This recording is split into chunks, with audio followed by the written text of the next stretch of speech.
The king's crown rolls across the floor, still ringing when the moon turns blood red. He's chosen a servant over his dynasty, and as the torches die one by one, the high priestess whispers, "The goddess has woken." Everyone knows what that means. Love just cursed the kingdom. If a king's love could shatter a kingdom, what would you sacrifice for yours? Tell me in the comments below. Would you defy a crown for love? And if stories like this pull you in, don't just watch. Subscribe now and join me for the next forbidden tale before it drops. By morning, all of Valoria had heard. The king had cast aside the Vaughan dynasty and chosen a girl who owned nothing. Not land, not title, not name worth whispering. They called him mad. They called her a witch. Only the high priestess Yvain spoke the truth. When a heart meant for gold bows to mud, the goddess Nithra awakens. Once Oren Valenheart was the kingdom's pride, healed by battle, hardened by loyalty. Now he was its curse. Every field turned barren, every tide receded from the shore, as if the land itself recoiled from his choice. Still, when Seren stood beside him, barefoot on marble, he felt peace for the first time in years. "Let them hate me," he told her quietly. "The moon has seen worse loves." Seren smiled through tears.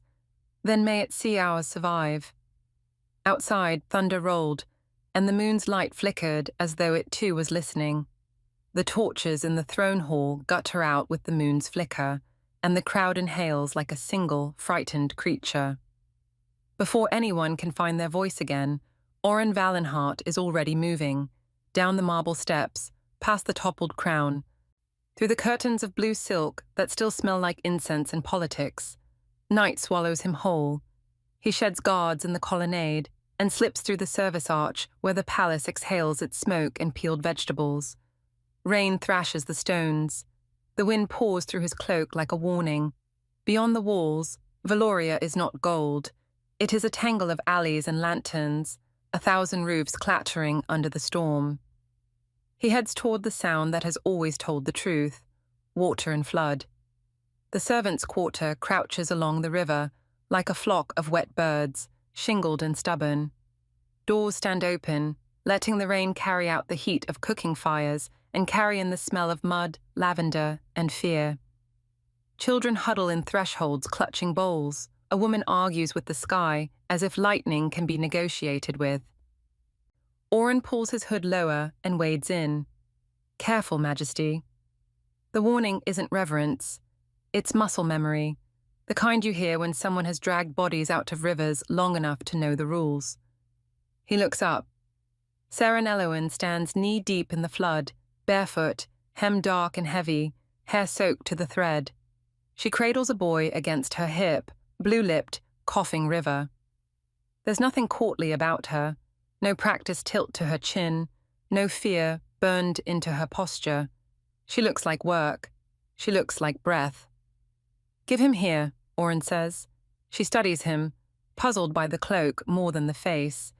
She shifts the child anyway. "Warm him, not fire your hands. You're hot as a kiln." He obeys. Heat collects behind Oren's ribs as if the act of choosing her has lit a furnace in his chest. The boy convulses once, spits water across the king's arm, then clings to his collarbone like a drowning cat. Seren exhales a thank you without wasting words on it. "Where?" Oren asks. "High ground." She nods toward the steps of the old dye house. "And the bread line." People are pretending they don't need it yet. Pride will drown them faster than the river. They move together, hauling bodies and crates and barrels of salt fish, their breaths the metronome of effort. Oren passes sacks from a collapsing storeroom into Seren's hands. She redistributes them with the ambition of someone who refuses to preside over hunger. When a rafter's beam gives, Oren catches it with both palms and shoulders the weight while she drags 2 elders clear. "Move," he grunts. "Now." "Don't be heroic," she snaps, straining against shock-wet wood. He laughs despite the ache. "I prefer honest." She cuts him a look, half glare, half surrender, and they let the beam drop into the flood in the same breath. Water leaps up, spatters their faces with cold. Hours decide not to count themselves. By midnight, the worst of the river has gone grey and tired. The quarter holds. Lanterns shiver into existence along the alley's spine. A kettle finds flame. Someone hands them a cracked mug and calls it tea. Whatever it is, it hurts going down and helps anyway. Oren leans against the dye house wall, soaked to bone, pulse loud in his skin. Seren sits beside him on the steps, hands loose between her knees, head tipped back to let the rain rinse her eyelids clean. "You were in the hall," she says finally. "I was everywhere I shouldn't be," he answers. "And not where they ordered you to stand," she says, almost smiling. Thunder rolls like a wagon of iron over cobble. Across the quarter, a baby squalls, and a dozen different strangers move at once to find it.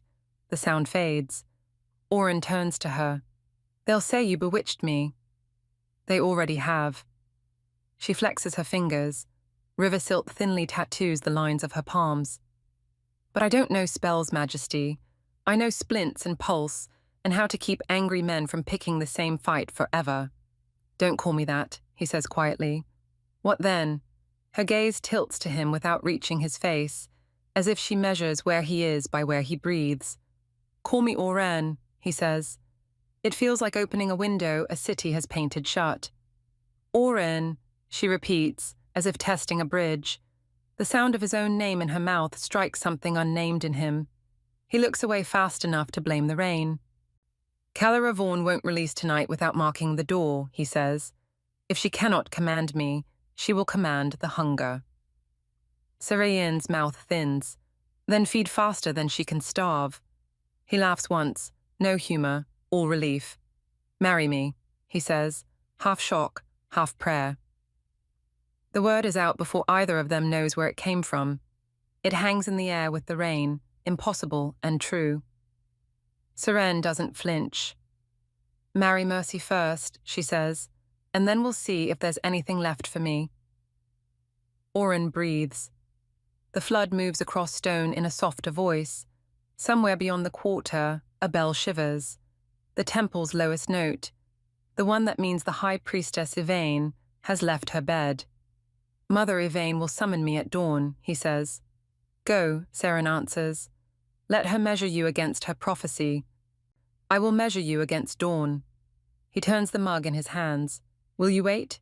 "Only if waiting is work." She stands and holds out a palm. "Bring blankets from the palace stores. Bring barley, not promises. Bring names of the children you want me to know by face." He takes her hand, and for a second the world thinks about stopping. Warmth floods his skin to meet hers. Not heat like fire, but heat like bread. He sees nothing, only the whiteness behind his eyelids. But he feels the map of her fingers as if the goddess is drawing on his bones. He lets go first. He has to. They move again. Wringing cloth, mending fish traps, convincing a stubborn old mason to let the boys cut a spill channel through his ruined garden. Seren argues like a river, persistent, carving. Oren obeys like a field that has finally decided to grow. Night thins. The river darkens from steel to slate to softened pearl. They talk because silence is a luxury the poor cannot afford. "My mother says I was born during a drought," Seren says, rinsing silt from a pot. "She says I came in quiet and the rain started anyway." Oren smiles into his collar. "My father named me for the sun." "He should have named you for a door," she mutters. "A door?" "You keep opening," she says, "even when you should be a wall." He huffs a breath that might be a laugh, might be gratitude disguised as one. "And you?" "I'm a rope," she says simply. "I hold what tries to fall apart. I break last." Dawn climbs the roofs, shy and deliberate. A heron lifts its head in the reeds downstream and decides the city is not worth leaving after all. Lanterns gutter one by one as the real light finds its job. Oren and Seren sit again, shoulder to wet shoulder, steam rising off them like small weather. The kettle hisses itself empty. "You should sleep," he says. If I sleep, she answers, who will be awake when the flood remembers its work? He turns to say something reckless. Stay with me. I'll move the palace to your street. Let me build a kingdom that deserves you. But Serene stiffens. Her hand finds his sleeve and tightens, not in fear, alertness sharpened to a point. Footsteps. Not river, not neighbor. Sandals against stone, measured to be heard. A figure stands under the dye house eave, cloaked against the rain more by pride than wool. The man's face is shadowed, but the gesture gives him away. 2 fingers brush his brow, then his throat. The sign a temple priest uses when he wants the gods to pretend he is invisible. He has been watching longer than he deserves. Seren doesn't move. Neither does Oren. The priest's gaze lingers on their joined work, then on their closeness, then slides away as if contact can indict him. He turns without a word and vanishes into the thinning rain. Oren exhales through his teeth. He'll go to Kalira first. He'll go to anyone who pays for speed, Seren says. In the pale first light, the quarter looks like a thing that has decided, again, to live. The decision will have a cost. All true decisions do. Oren stands. The city's bells begin their low, insistent call to morning prayer. Mother Yvain will want blood and truth. Seren lifts her face to the warmth of his voice. Bring her both, and bring bread back with you. He nods and steps backward once, twice, unwilling to give his spine to the sight of her. Then he turns into the brightening rain, cloak snapping like a flag that has chosen a side. Behind him, Seren bends and begins again, tying lines, laying loaves, anchoring a street to its own stubborn heart.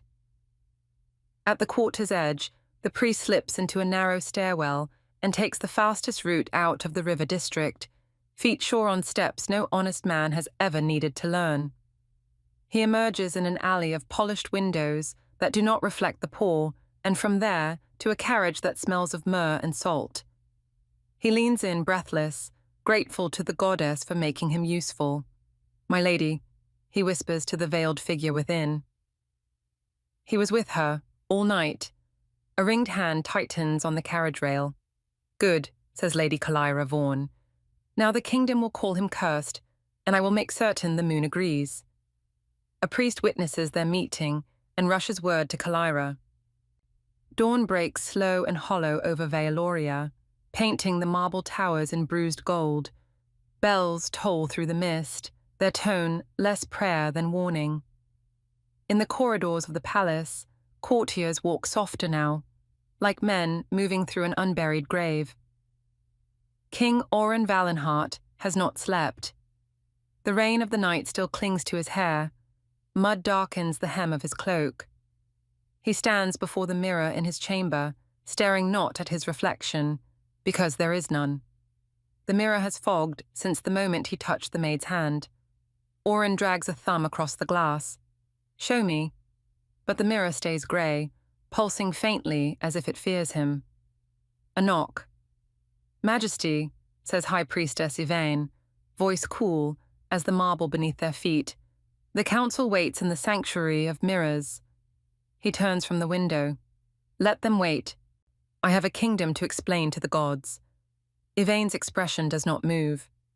The gods are listening, Majesty. The question is, will they forgive? The sanctuary of mirrors is older than the throne itself, an octagonal hall where glass panels hold the reflection of every king since the first dawn of Valoria. Today, half of them are dark. Oren walks the aisle barefoot. The cold stone hums beneath him, alive with a low vibration he cannot name. In the center stands the moon altar, its silver bowl full of water that trembles without wind. Yvain follows, her robes whispering. The goddess Naira hears your defiance, she says softly. The river flooded not by chance, the moon reddened not by omen. The flood, the famine, the night. The kingdom feels what you feel. He looks up. Then tell her to feel mercy. Yvain approaches the altar and touches the bowl. The water ripples, forming light like a pulse. Mercy, she murmurs, is a luxury of the untested. The mirrors around them flicker to life. In each reflection, Oren sees himself, not crowned, but burning. Behind him, always, a shadow of a woman. Sometimes her hands cradle his face. Sometimes they plunge a blade through his ribs. He grips the edge of the altar. Who is she? The one you were never meant to remember, Yvain whispers. In every age, the king who defies his vow meets her again. The goddess calls it the cycle of mercy. The heart you save is the one that will end you. His voice cracks. Seren, Yvain nods. The maid by the river bears the mark. The same soul reborn. The bowl of water flares white. From its depths, a vision bleeds through, a battlefield under a crimson moon. Corpses stretch to the horizon. A woman in tattered white kneels beside a dying king, pressing her forehead to his chest. Flames rise from the wound in his heart, her doing, her curse, her love. Yvain's voice trembles now. You both loved once before, and destroyed this kingdom for it. The air thickens. Oren's throat burns with salt and smoke. And if the goddess condemns me for loving again? She won't need to, Yvain says. The curse you inherited will do it for her. That night, sleep refuses him. He lies in the dark chamber, the ceiling alive with moonlight that won't stay still. When it happens without warning. His body goes rigid, lungs hollow. The sound around him fades until all that remains is a single heartbeat, slow, steady, not his own. And then her voice. Oren! He turns toward it. Seren! But he is no longer in the palace. He stands barefoot in a field of ash beneath a bleeding sky. The air smells like lightning and lilies. Across from him, Seren kneels, eyes wide, palms over her heart. A silver glow seeps through her fingers. You hear it too, she says. The goddess is awake. He looks down and sees the same mark burning through his chest, mirroring hers. What does it mean, he asks. She reaches out. That we've done this before. Oren takes her hand. Their fingers lock, and the field around them trembles. The ash lifts, swirling into fragments of memory. Their faces, centuries ago, a blade between them, her tears glowing silver, his final breath a prayer to the moon. Seren whispers, voice breaking, I killed you once. He shakes his head. You saved me once. You're saving me again. The sky shatters with a crack of thunder. The field erupts into light, and they both wake, gasping. In her small quarters by the river, Seren Eloin clutches her chest, the silver mark still fading beneath her skin. Across the city, in the palace chamber, Oren stares at the same light bleeding through his tunic. 2 hearts, 1 mark, 1 curse. Outside, the moon lowers itself like a blade over Valoria, and in the silence between its heartbeats, the goddess Nera whispers through the wind. Fate repeats until it is forgiven. Both awaken with the same silver mark glowing over their hearts. The first omen comes not from the heavens, but from the courtyard itself. By morning, the palace fountains stop flowing. The lilies once fed by the moon's spring droop as if strangled. In the market below, water traders speak of wells turning to salt overnight. And in the council chambers of Valoria, every whisper holds the same name, Seren Eloin. King Oren Valenheart walks the length of the throne hall, the hem of his cloak sweeping over scattered petitions. The courtiers have learned to flinch before his footsteps, but this morning, it isn't fear that stills them. It's disbelief. He's no longer wearing his crown. Majesty, murmurs Lord Goldrick, voice thin with dread, the people say the maid bewitched you, that the moon has cursed the kingdom for your disobedience. The crops fail, the tide rises, and you are still your king, Oren cuts in, eyes like tempered steel. I will not bury the innocent to feed superstition. High Priestess Yvain enters then, her robe soaked in incense smoke. Behind her, the temple scribes drag scrolls from the archives, their wax seals broken, ink still fresh with warnings none dare speak aloud. The goddess has spoken, Yvain says, and every voice in the chamber dies. She lays the scroll upon the table. Across it, a prophecy unfurls like a wound. When a king loves below his station, mercy will drown his crown. The blood of devotion will salt the earth, and famine shall drink from it until he kneels in ruin. Oren stares at it. Mercy, he says softly. She dares call it a curse? Yvain's eyes glint, not unkindly. Love has always been mercy's cruelest disguise. That night, Oren rides to the riverbanks alone. The moon is swollen and red, watching like a witness. The quarter is quiet, its people asleep or pretending to be. Only one light burns. A single candle behind a window of fogged glass. He dismounts and knocks once. The door opens, and Seren stands there, her hair undone, her eyes shadowed by exhaustion and grace. You shouldn't be here, she whispers. Neither should the moon, he answers. She smiles faintly, and yet she never leaves. He steps inside. The cottage smells of rain and crushed herbs. On the table lie a dozen bandages, a loaf of bread gone cold, and a stack of temple leaflets warning against her name. They say I've bewitched you, she murmurs. That the floods are my doing. They're wrong, he says, moving closer. If anything, you've unbound me. She looks away. The goddess does not unbind. She tests. Oren reaches for her hand, and she lets him. The silver mark under her skin glows faintly, a heartbeat of light. Then let her see, he says, and let her watch and decide what love costs. You think this is love? Her voice trembles between awe and fear. I think it's the only thing in me the goddess cannot command. The window pane hums.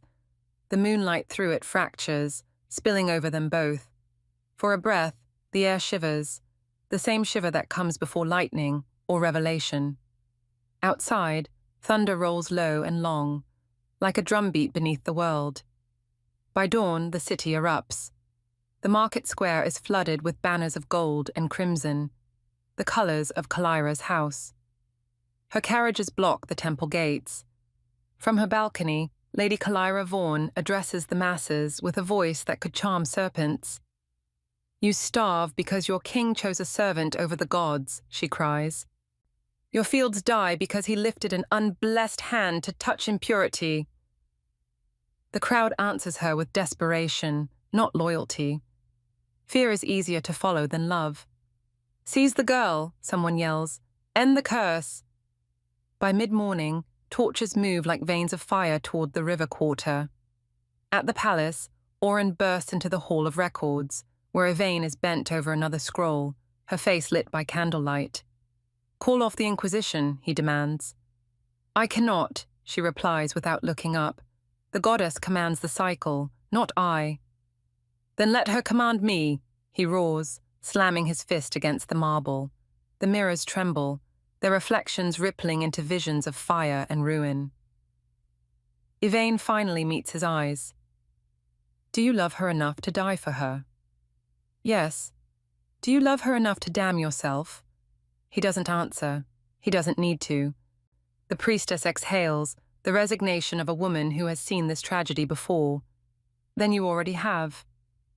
When he reaches the river again, the mob is gone, chased off by rain, or maybe fear. Seren sits on the threshold, soaked, arms wrapped around herself. Her candle has burned out. They came, she whispers, said the curse was in my blood. Then they should have cut my veins first, he says, kneeling before her. She shakes her head. You can't fight faith with swords. No, he says, but I can make the goddess choose sides. He cups her face in both hands. Her tears are warm, her breath trembling.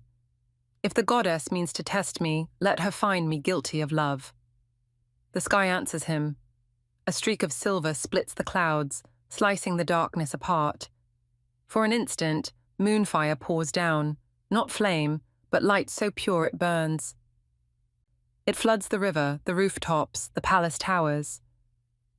Every reflection in Valoria's mirrors flares white, then shatters. The curse has awakened, and from the fragments of glass, the goddess Nyra's whisper coils through the night. You have chosen mercy. Now mercy will unmake you. Moonfire streaks the sky, the curse awakening. The storm had passed, but Valoria's air still smelled of lightning. Every mirror in the sanctuary was cracked, its reflections warped into strange constellations of grief. The goddess had made herself clear, the curse had awakened, and mercy itself had turned to judgment. King Oren Valenheart stood barefoot before the shattered altar. His crown lay discarded on the marble, its silver twisted by heat. The moon's mark pulsed faintly over his heart, an unholy rhythm that refused to fade. At his side knelt Seren Aloen, hands folded around the same mark on her chest. She had not slept since the night of the moonfire. Her hair was singed at the ends, her palms faintly luminous. Even now, the people whispered her name with fear, as if she had become the goddess's mouthpiece. The doors thundered open. High Priestess Yvain entered with the council, robed men and women of marble faith, their expressions carved in sanctimony. They bowed to the moonlight pouring through the broken dome before fixing their eyes on the king and the maid. The famine deepens, Yvain said, her voice echoing. The river runs red with silt. The goddess demands recompense. Then let her take me, Oren said immediately. But Yvain shook her head. You do not understand. The curse is no longer bound to one soul. You and she are its twin vessels. To lift it, one must carry the burden, the other, the memory. A hush fell. The goddess speaks now, said Yvain, her pupils flashing silver. The air turned dense and electric, as though the very breath of divinity pressed upon them. Her voice layered with another, ageless, cold, and mournful. One will carry the curse, one will carry the memory. Choose. The torches along the walls extinguished, leaving only the moonlight. Seren rose slowly. If one must suffer, let it be me. Oren stepped forward, shaking his head. No, the curse is mine. I chose love over crown. You only followed your heart. The curse began with you, she said softly, but it ends with me. It always does. Seren, she turned toward him, her eyes shining. Oren, we have lived this before. I remember now. I remember the battlefield, the blade, your blood, the moon's judgment. Every life, every time, it ends with you burning because I couldn't let go. He stared at her, disbelief breaking into sorrow. That wasn't your sin. It was mine. I swore a love in defiance of the goddess, and each time she made you pay for it. Her voice trembled, but her spine stayed straight. Then this time, let me end it. Let me remember, and you forget. Yvain's voice deepened again, divine and distant. The choice is sealed only by truth. Seren turned toward the altar, placing her glowing palms on its surface.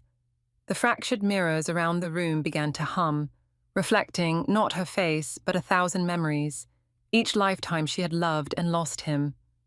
Oren reached for her arm. Don't. She smiled through her tears. Love isn't about who stays alive, Oren. It's about who remembers why. Lightning split the dome. The mirrors erupted into shards of silver fire. Yvain's robes whipped around her as the goddess's power flooded the room. One will burn, one will remember. Seren's light flared. The mark on her chest spread, wrapping around her throat like a halo of molten moonlight. Oren tried to pull her away, but his hands passed through her as if she was smoke and divinity combined. I won't let you go, he shouted. Her final whisper reached him, even as the goddess's voice drowned the air. You already did once. Let me do what you couldn't.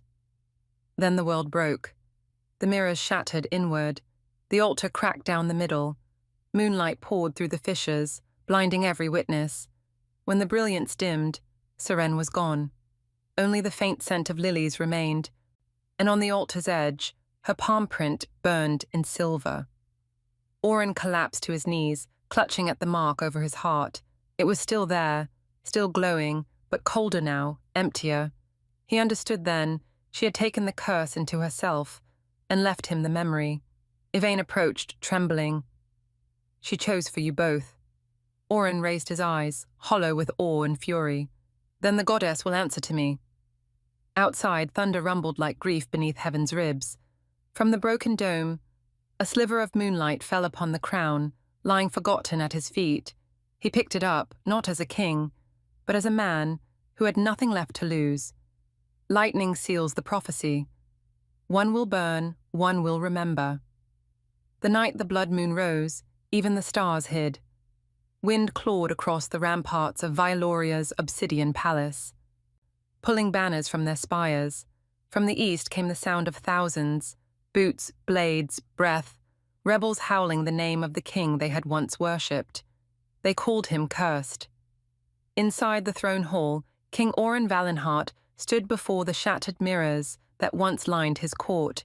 Each piece reflected a different sin: love, mercy, disobedience, loss. His sword rested in his hand, its edge blackened from divine fire. At the far end of the room, Seren Elwyn watched him, her palms faintly silver beneath her cloak. The mark of the goddess pulsed through her wrists like veins of light. "You should run," he said quietly. "The gates won't hold."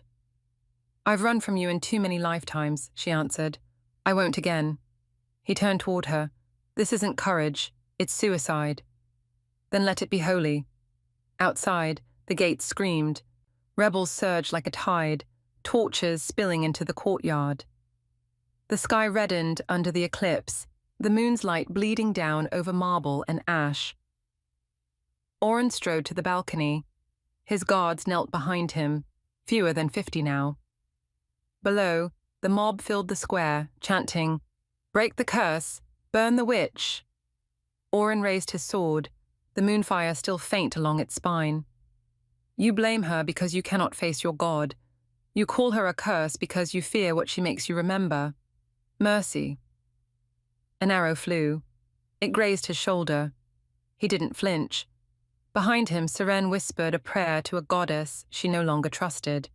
"Naira, if love is your weapon, then strike through me, not him." But the heavens gave no answer, only thunder. The rebels breached the gate. Steel rang against stone. The hall filled with smoke and screams. "Go!" Oren shouted, pulling Seren behind the throne. "I said I would not leave you." He seized her shoulders, eyes bright with fury and devotion. "If you die tonight, then the curse will never end. You'll carry it again, through centuries. I can't." She pressed her hand to his heart. "Then let it end in one." They fought together when the doors burst open. King and maid, love and sin. The rebels stormed through the smoke, their blades glinting crimson under the eclipse. Oren's strikes were precise, almost divine. His men called his name, then died calling it. Seren moved beside him, unarmed, guiding the wounded away, whispering the old prayers that made fire hesitate. Her presence calmed the chaos around her, until the spear flew. A single shaft of iron, thrown from the shadows, arced through the air. He saw it too late.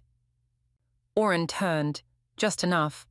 The spear meant for her pierced his chest instead. The world stopped breathing. Seren screamed, catching him as he fell. Moonlight poured down, trembling over the blood that spilled between her hands. "No," she whispered, shaking, "not again. Don't you dare." He tried to speak, but his breath came out as flame. The mark on his heart burst open, blinding white.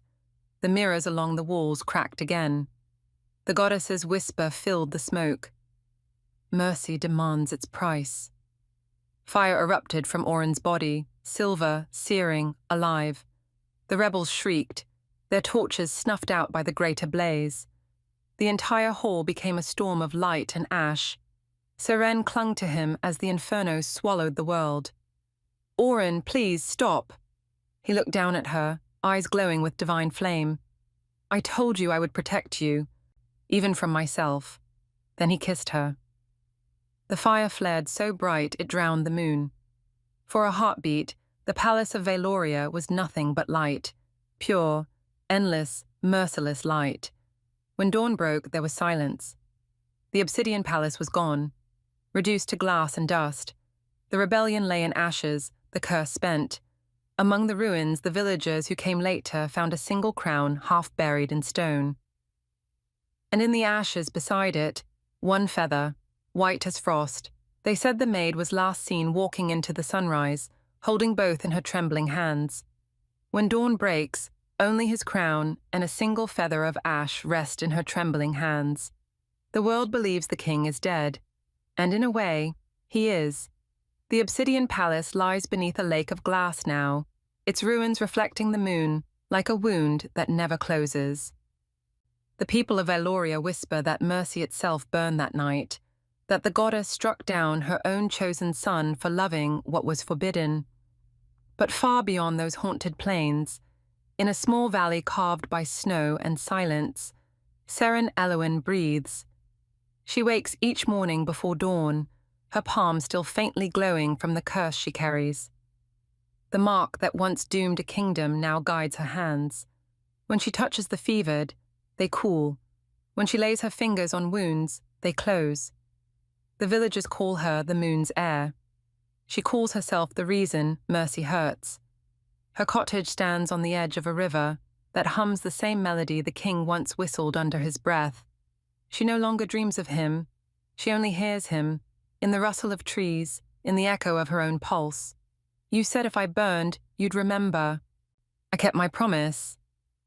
Sometimes the wind carries his voice. Sometimes it's just the loneliness pretending to be him. That morning, a child knocks at her door. "Miss Seren," the boy stammers, "my mother's not waking." Seren rises, wraps her shawl, and follows him through the fog. In the clearing, a woman lies cold beside a half-empty lantern. Seren kneels, pressing her hands to the woman's chest. Her mark flares. The air stills. The woman gasps. A first startled breath. The boy cries out. "You healed her, the moon's blessing." Seren shakes her head, voice gentle. "No blessing, only memory." She helps the woman sit up, then walks back toward her cottage as the villagers gather, whispering prayers she cannot bear to hear. Every word of praise feels like a knife, because every life she saves reminds her of the one she could not. By dusk, rain begins to fall. The valley darkens, the river rises, and the moon hides its face. Seren lights a single candle and sits by her window. There, on the wooden table, lies his crown, blackened by flame, edges still sharp. She keeps it not as a relic, but as a weight. She runs her fingers across its surface, tracing the lines where his hands once held her face. "You promised we'd live," she whispers, "so why does everything I touch still burn?" The wind doesn't answer this time, but a low thunder murmurs over the peaks, distant, familiar. Later that night she dreams, not of the palace, nor the fire, but of water. She stands at the river's edge, the moon full above her. Across the current, a figure watches, cloaked, silent. "Who are you?" she calls. The figure steps forward. "You remember me?" His voice, that impossible voice. She runs toward him, but the water between them surges, turning black with ash. Lightning flashes, and she sees, not him, but his reflection, fractured by waves. His eyes still storm grey, his mouth forming her name. Seren. She jolts awake. The candle is out. Only the rain remains. The next morning, the villagers find her kneeling in the field, hands buried in the soil.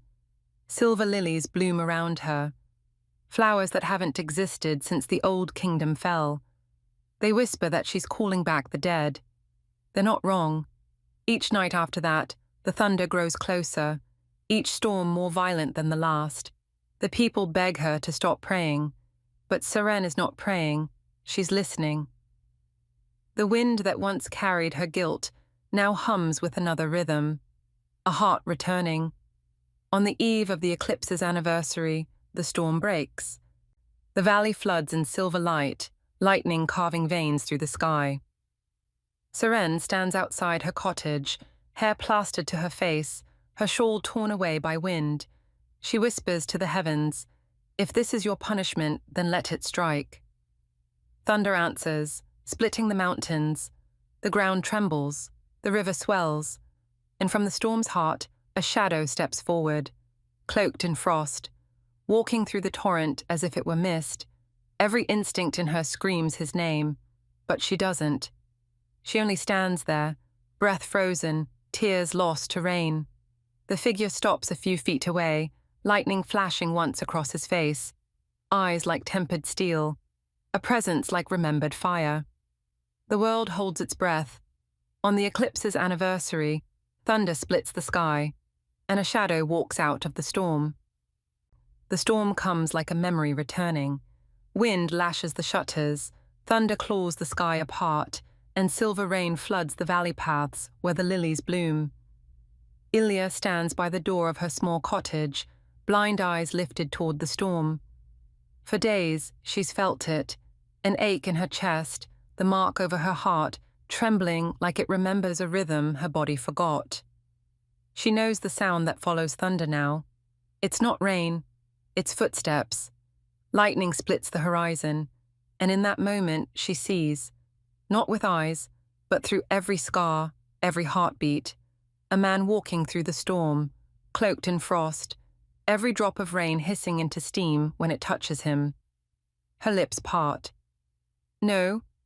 The door bursts open. Wind surges through the room, scattering herbs, blowing the fire into gold sparks. He stands in the threshold, drenched in rain and moonlight, his eyes storm grey, the colour of sorrow and defiance, find hers, not burning anymore, human. "Who are you?" she whispers, voice trembling.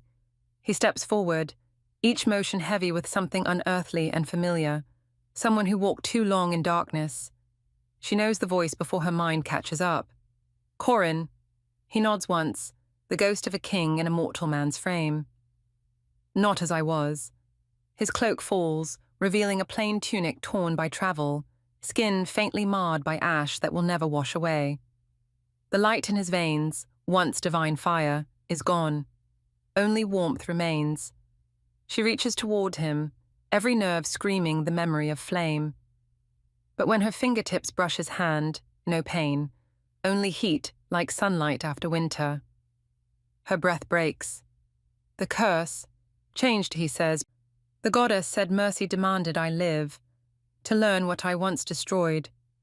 Tears slide silently down her cheeks. You were supposed to rest. You burned for me.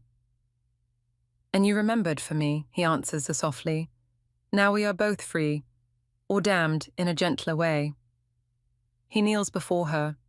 The last time he did, it was before a crown. Now it's before the woman who taught him to bow to love instead of power. The world called me cursed, he murmurs, but your heart made me human. The firelight bends between them, glowing faintly silver. The goddess's watching eye. Ilya's breath trembles as she touches his face, tracing the stubble, the scar near his temple, the faint shimmer of light beneath his skin. Do you still hear her? She asks. He looks toward the storm. Not her voice, only her silence. That's how mercy sounds. She laughs softly, brokenly. Then maybe we're finally forgiven. Outside, thunder rolls softer now. The valley seems to exhale. They sit by the fire as the storm fades into rain. Two souls no longer divine, no longer damned, only mortal, trying to live in the world they nearly destroyed. When dawn comes, the villagers find the door of her cottage open, the fire still burning low. 2 cups of tea rest untouched on the table. And in the distance, where the valley meets the river, footprints lead into the silver mist. Corin kneels before her. The world called me cursed. Your heart made me human. A year passes, and the scars of the old world fade beneath the slow mercy of time. Where once stood the ruins of Valoria's obsidian palace, a new citadel now rises. White stone where black once stood, sunlight instead of smoke. The people call it the Palace of Dawn, built not by slaves or decrees, but by the hands of those who survived the fire, and at its heart stands a king reborn. Corin Valenhart no longer wears a crown of gold, but a circlet of tempered silver. His robes are plain, his hall open to all. The throne itself remains shattered, a relic left as a reminder of what pride once cost him. He rules not through command, but through listening. When peasants approach, he descends from the dais to meet them on equal ground. His council no longer begins with oaths to the goddess, but with silence, so every voice can be heard before divinity is invoked. Each dawn, before the court assembles, he walks the gardens with Ilya, hand in hand. The gardens bloom where gallows once stood, where the cursed were hanged. Now grow silver herbs, plants that shimmer under moonlight and heal fevers when steeped in water. Ilya tends them quietly, her fingertips leaving faint trails of light over each leaf. Children run between the rows, laughing. They call her Lady of the Lilies. When she looks up, Corin is there, watching her with a tenderness that once could have burned empires. Now it only warms the morning. "You still wear guilt like a crown," she teases softly. He smiles, kneeling beside her. "And you wear grace like armor." They share the silence that follows, one made not of distance but peace. The people whisper of miracles. They say the moon goddess Naira visits their kingdom again, not as wrath or omen, but as light and rain. One evening, as twilight spills across the horizon, a silver mist rises from the valley. Bells ring through the city as the goddess's voice echoes faintly through every window, every heart. "You defied me once through love, and in doing so, taught me mercy. Let this be the kingdom of light, born not of power, but remembrance." The citizens fall to their knees weeping. Corin and Ilya stand together on the balcony, hand in hand, their faces lifted to the moon. For the first time in history, no fear follows the goddess's voice, only awe. Later that night, in their private chamber, the moonlight pools across the floor like liquid glass.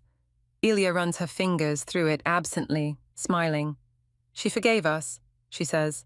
"No," Corin answers gently. "She understood us."